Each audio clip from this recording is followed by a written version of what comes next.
245 million pesos na halaga ng cash. Ganyan umano kalaki ang perang nakalagay pa sa mga kahon na ibinunyag na isang kontraktor na dinala umano niya para sa mga taga-DPWH.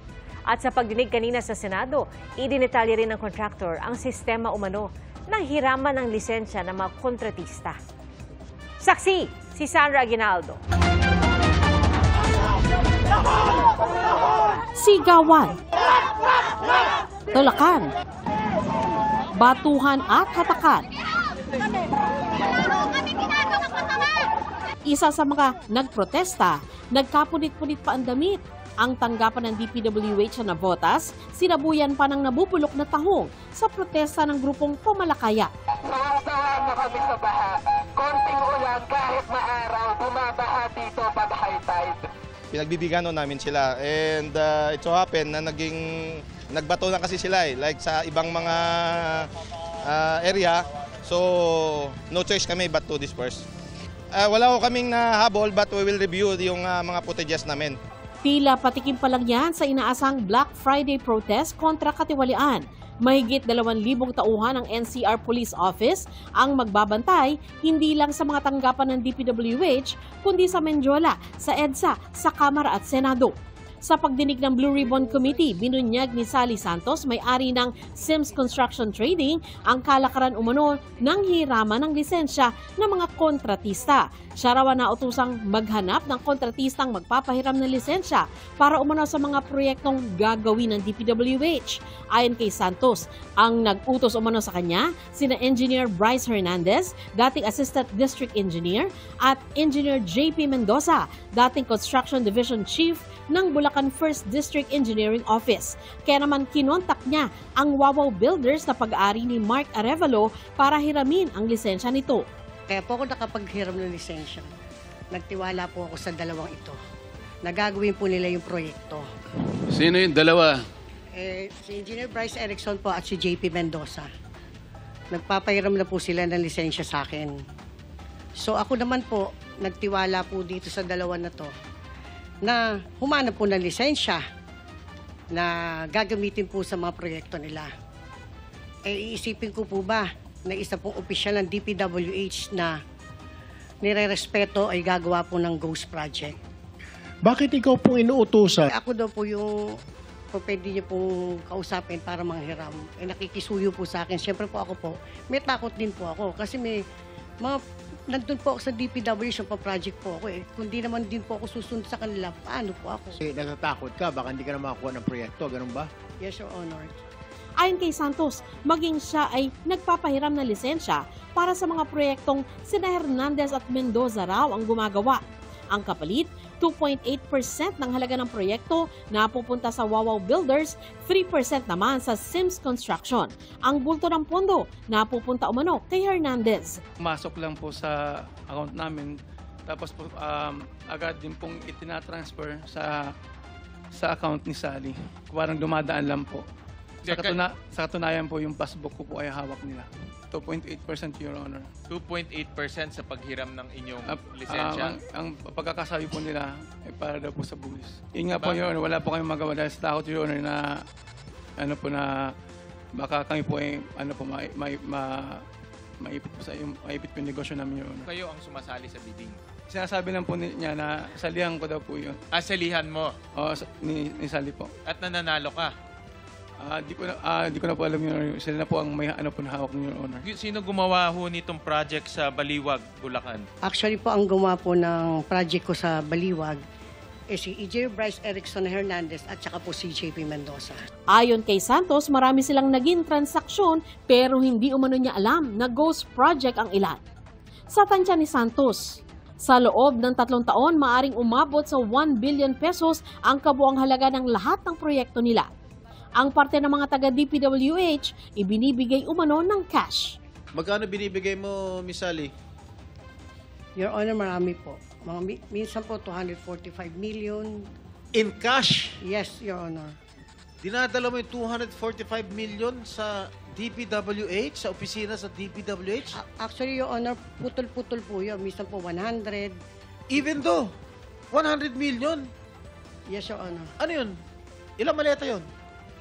Saan mo nilalagay 100 million? Nasa box po, Your Honor. Isang balikbayan box? Hindi magkakasya yun. Hindi po, marami pong boxes po, Your Honor. Anak ng pating. Nang tanungin si Hernandez, inuso niya ang dati niyang boss na si dating Bulacan 1st District Engineer Henry Alcantara na siyang nag-utos ng hiraman ng lisensya. Lahat po ng sinasabi nila ay inutos lang po sa akin ng aking boss, Boss Henry Alcantara. Si Alcantara rin daw ang tunay umanong tumatanggap ng pera, bagay na itinanggi ni Alcantara. Ang madalas kong bigyan ng pera dyan, dali sa opisina niya, kay Engineer Bryce Erickson Hernandez. Sarami po ng flood control na ibinid nila. Lahat po na yung pinakolekta po nila. Kasi po, sila na po gumagawa ng SWA.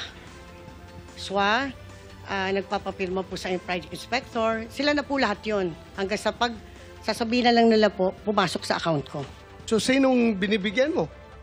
Actually, hindi ko po binibigay. Kinukuha po di Alcantara sa office ko yon.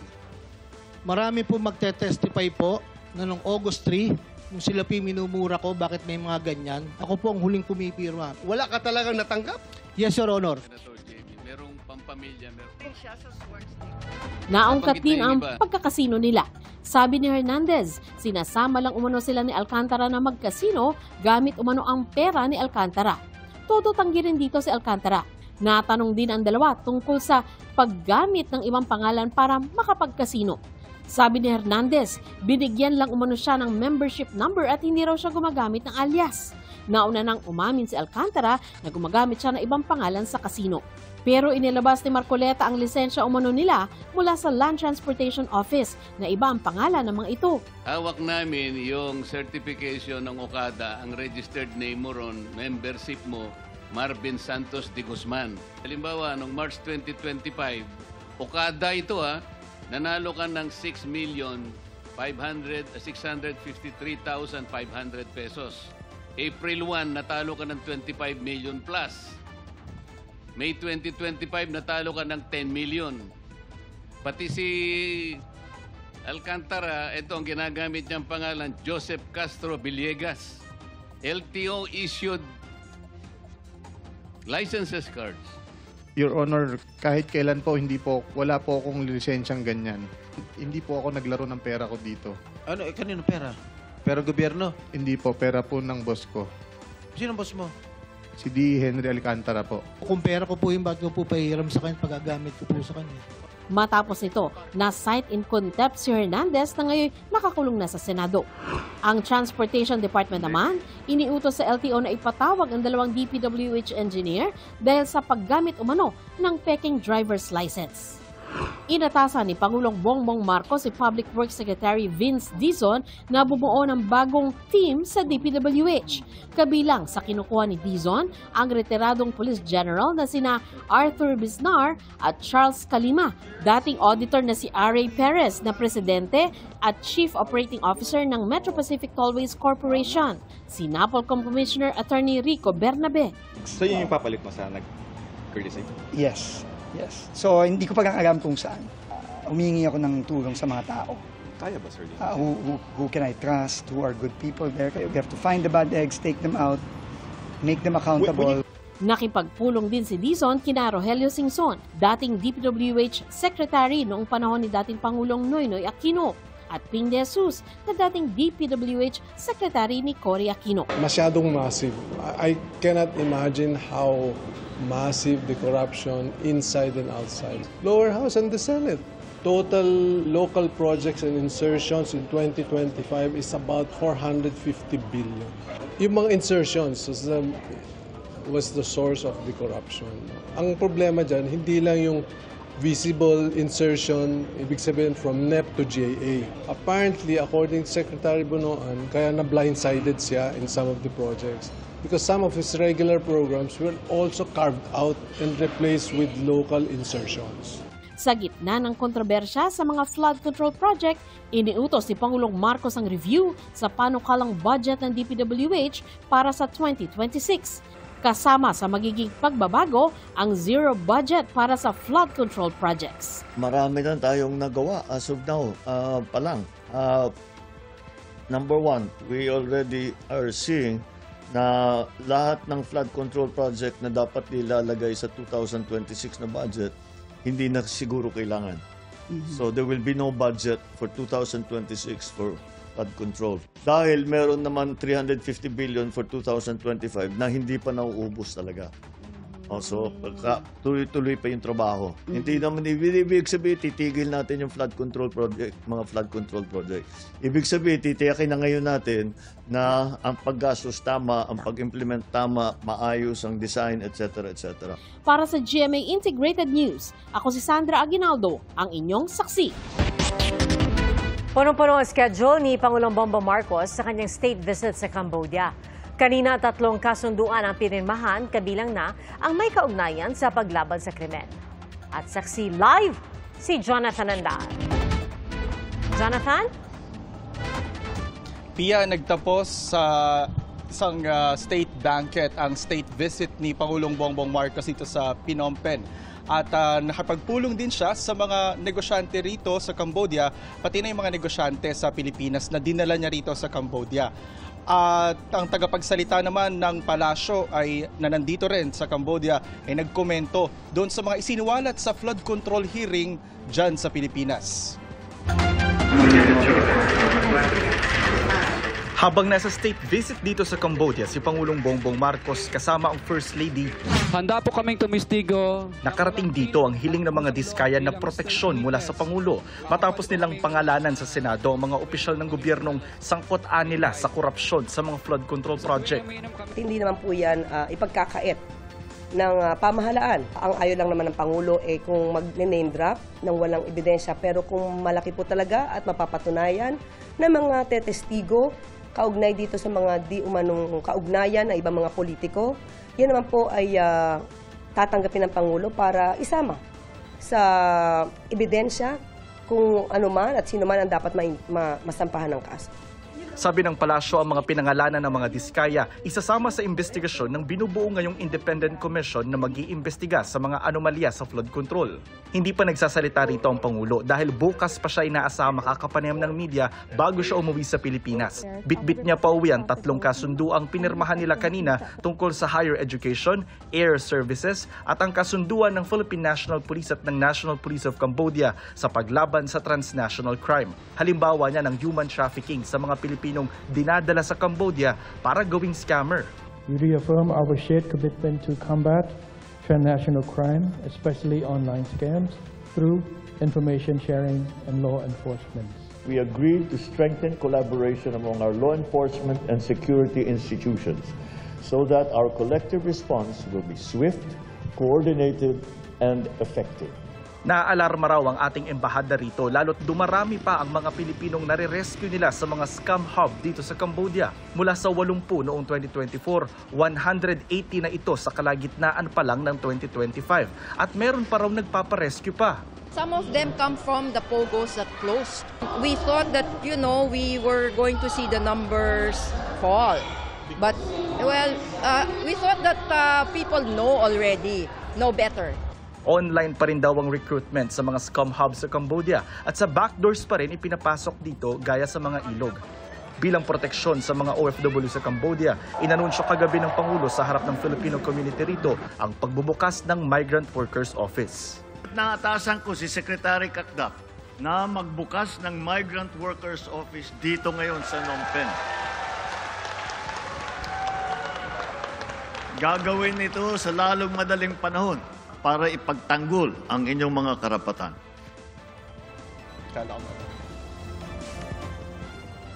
Pia, ang lipad ng Pangulo pabalik sa bansa bukas ay alas 12 ng tanghali, oras dyan sa Pilipinas. Pero bago siya umuwi ay may press conference muna siya sa Philippine Media Delegation dito sa Cambodia.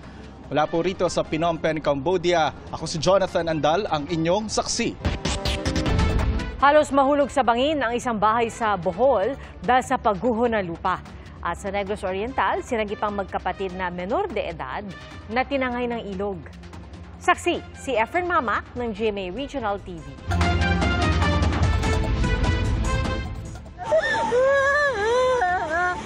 Humahagulgol at nakahawak sa isa't isa ang 2 menor de edad sa Gihulngan City, Negros Oriental.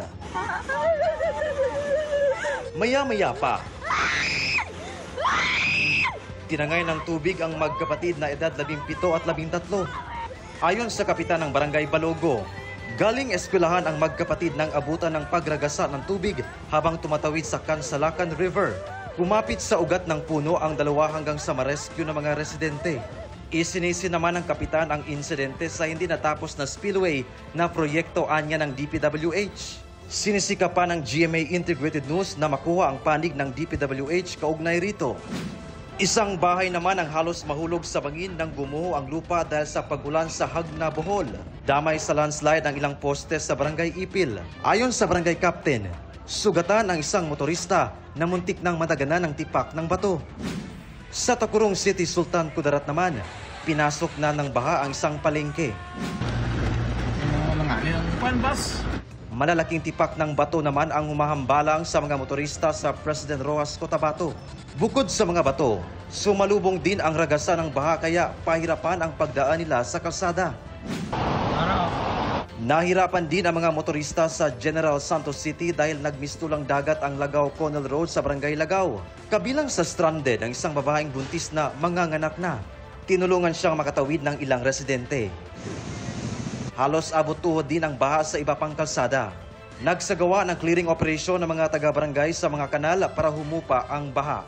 Para sa GMA Integrated News, ako si Efren Mamak ng GMA Regional TV, ang inyong saksi.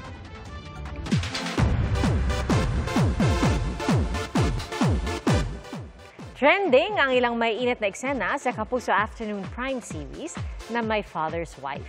At kabilang sa mga pinaka-pinag-usapan ang tila away palengke ng mga karakter ni na Kylie Padilla at Kaisel Kinuchi.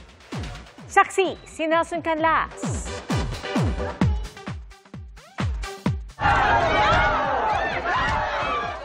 Pata versus Ita. Ano? Proud ka ba? Choose your fighter.